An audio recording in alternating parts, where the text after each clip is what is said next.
Welcome to Chanakya IAS academy BPSC channel. मैं doctor Krishna Singh, regional head Chanakya IAS academy Bihar UP.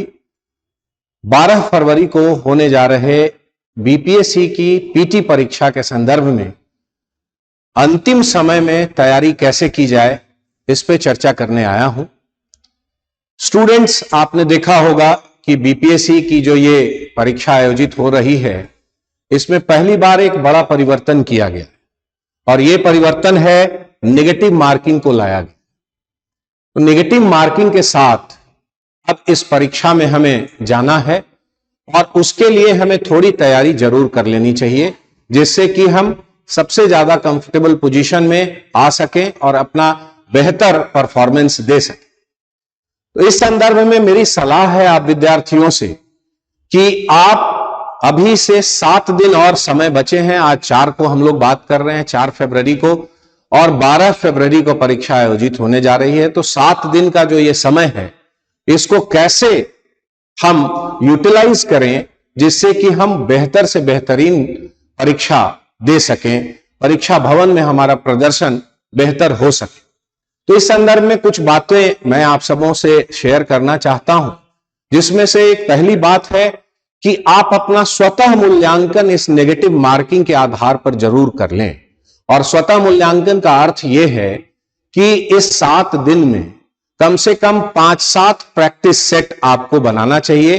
ध्यान रहे, ये प्रैक्टिस सेट जो भी आप ले रहे हैं उसके प्रश्नों का स्तर बीपीएससी के समतुल्य हो, तभी ये आपके लिए लाभकारी होगा। तो इसलिए ऐसे प्रैक्टिस सेट जो बीपीएससी के प्रश्नों के समतुल्य हो, आपको 5-7 बनाना चाहिए। और बनाने के क्रम में आपको एक स्ट्रैटेजी डिफाइन करने की कोशिश करनी चाहिए कि कौन से कंडीशन में आप सबसे अच्छी स्थिति में रहते हैं। और इस संदर्भ में मेरी सलाह आप सबों से है कि आप 3 पेन लेकर इस प्रैक्टिस सेट को बनाने के लिए बैठे। ग्रीन पेन, ब्लू पेन और रेड पेन। ग्रीन पेन से सर्वप्रथम ऐसे प्रश्नों को सॉल्व करें जिन प्रश्नों के उत्तर में आपको कोई कंफ्यूजन नहीं है, अर्थात वैसे प्रश्न ये हैं जिसके उत्तर में आप श्योर हैं कि यही होगा, वैसे प्रश्नों को आप सॉल्व कीजिए पहले ग्रीन पेन से। मान लिया जाए ऐसे प्रश्न 50 की संख्या में हैं, तो 50 की संख्या में आपने ग्रीन पेन से प्रश्नों को सॉल्व कर लिया जिसके उत्तर में आपको कोई कंफ्यूजन नहीं।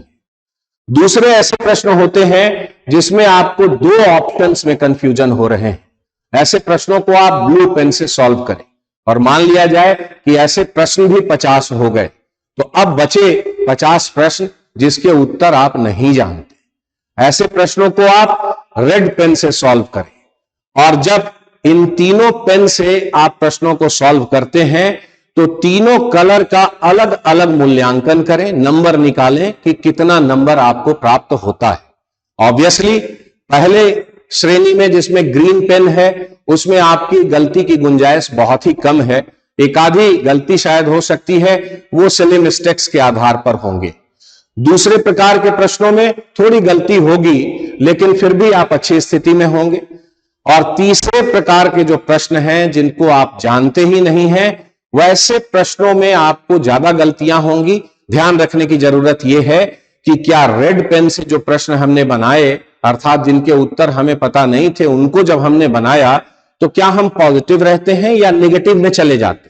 फॉर एग्जाम्पल, जैसे आपने ग्रीन पेन से प्रश्न बनाए, तो जब बनाया और पाया कि यहां पर 45 नंबर हमें आ रहे, वैसे ही ब्लू पेन से जब आपने प्रश्न बनाए तो आपने पाया कि नेगेटिव मार्किंग करके यहां पर हमें 34-35 नंबर आ रहे हैं। और फिर अगर जो आप देखते हैं रेड पेन वाला, तो वहां पर आप पॉजिटिव हैं या नेगेटिव हो जाते हैं, इसको ध्यान रखने की जरूरत है। ये प्रत्येक विद्यार्थी, प्रत्येक स्टूडेंट का अलग अलग प्रकार का होगा। इसीलिए मैं कह रहा हूं कि स्वतः मूल्यांकन आपको स्वयं करना है कि आप किस कंडीशन में सबसे ज्यादा कंफर्टेबल हैं। दूसरी बात कि जब आपको लगता है कि आप कंफर्टेबल पोजीशन में पहुंच गए और आप अब बीपीएससी की पीटी परीक्षा पास करने लायक नंबर प्राप्त करने की स्थिति में हैं, तो फिर बहुत ज्यादा रिस्क लेने की जरूरत नहीं है, क्योंकि नेगेटिव मार्किंग है और इसके नेगेटिव परिणाम भी हो सकते हैं। इसलिए इस तरीके से 5-7 वैसे सेट जिनके प्रश्नों का स्तर बीपीएससी के प्रश्नों के समतुल्य हो, वैसे प्रश्नों के सेट को आपको सॉल्व करके और अपनी स्थिति को जांचने की कोशिश करनी चाहिए, ताकि वही स्ट्रैटेजी आप एग्जामिनेशन में ला सकें, लगा सकें और मैक्सिमम लाभ की स्थिति में रह सकें। दूसरी बात कि अब से 7 दिन का समय बचा है। विद्यार्थियों के मन में ये बहुत सारे सवाल हैं, बहुत सारे कंफ्यूजन्स होते हैं कि भाई मेरा ये रिवीजन बाकी रह गया, मेरा वो रिवीजन बाकी रह गया, मेरा ये टॉपिक छूट गया। विश्वास मानिए स्टूडेंट्स, यदि आपने 1 साल अच्छे से तैयारी की है तो ये जो आपको एंजाइटी हो रहा है इसका कोई मीनिंग नहीं है। आपने ये बहुत ही अच्छे से पढ़ा है और आप अपने ऊपर कॉन्फिडेंट रहिए कि आप बढ़िया करेंगे। अंतिम दिन, अंतिम तिथि तक सभी टॉपिक का एक साथ रिवीजन संभव नहीं है, लेकिन हां, ध्यान रखने की जरूरत यह है कि जिन सेक्शंस से सबसे ज्यादा प्रश्न पूछे जा रहे हैं उन सेक्शंस को ज्यादा से ज्यादा आप रिवाइज कीजिए। मेरी सलाह आप सबों से है कि 7 दिनों में कोई बड़ा और नया टॉपिक पढ़ने के बजाय वैसे टॉपिकों को पढ़िए जहां से ज्यादा आपको प्रश्न आते हैं और उनको रिवाइज कीजिए, ताकि कि वहां से गलती की गुंजाइश कम से कम हो सके।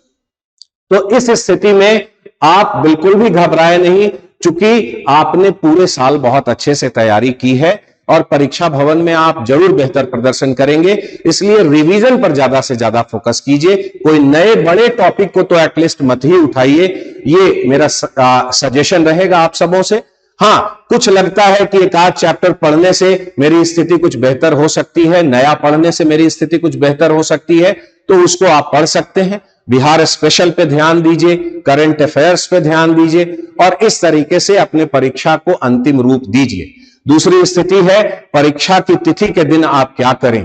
तो सर्वप्रथम मैं आप सबों से कहूंगा कि आप अभी से ही अपने बॉडी क्लॉक को परीक्षा के टाइमिंग के साथ एडजस्ट करने की कोशिश कीजिए। हालांकि 7 दिन बहुत कम समय है इस एडजस्टमेंट के लिए, लेकिन थोड़ा एडजस्टमेंट तो हो ही जाएगा।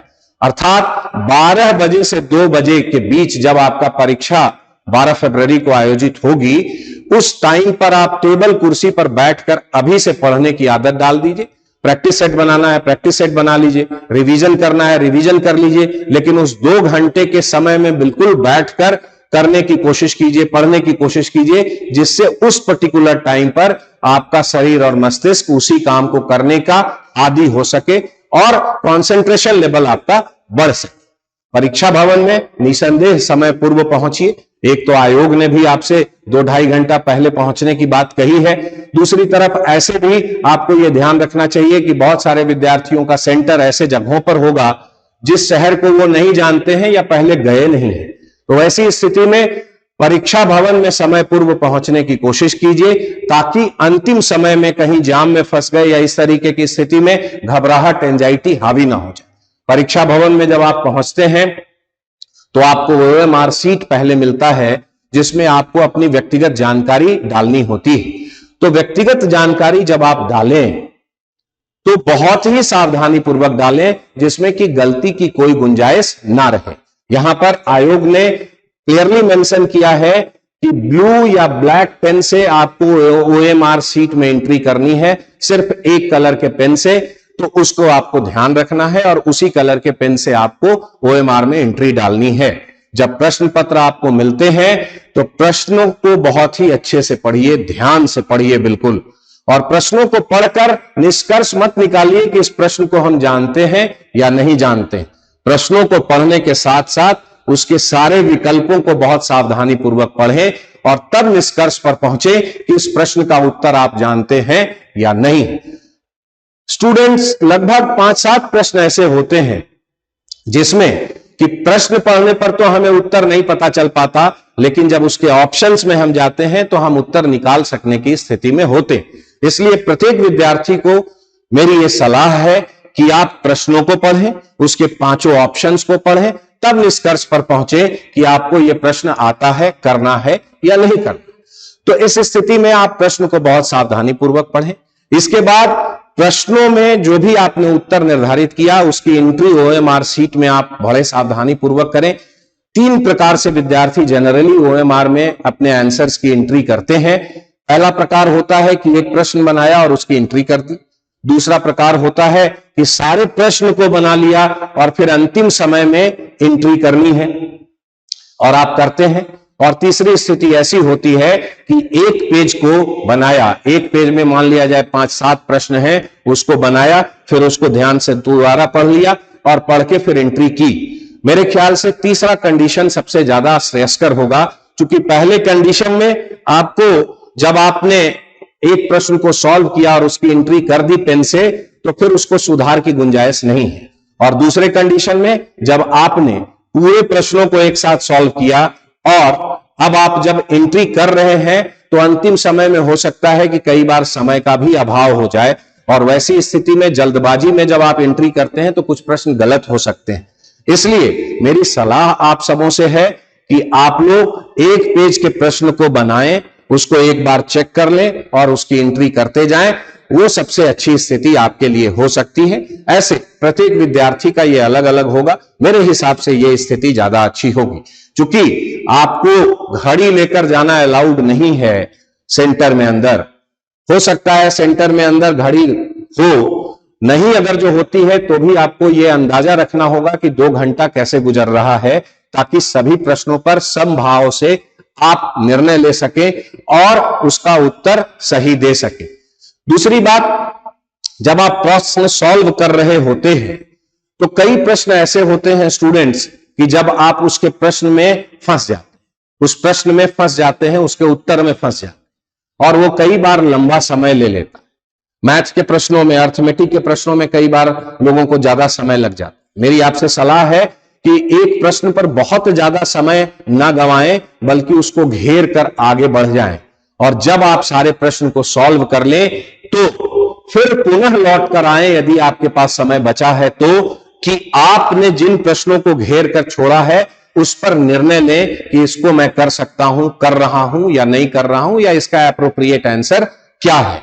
अदरवाइज क्या होगा कि आप कुछ प्रश्नों में ज्यादा समय गंवा देंगे और अंतिम 5, 7, 10 प्रश्न में आपके पास समय का भी अभाव हो सकता है, ऐसी स्थिति उत्पन्न हो जाए।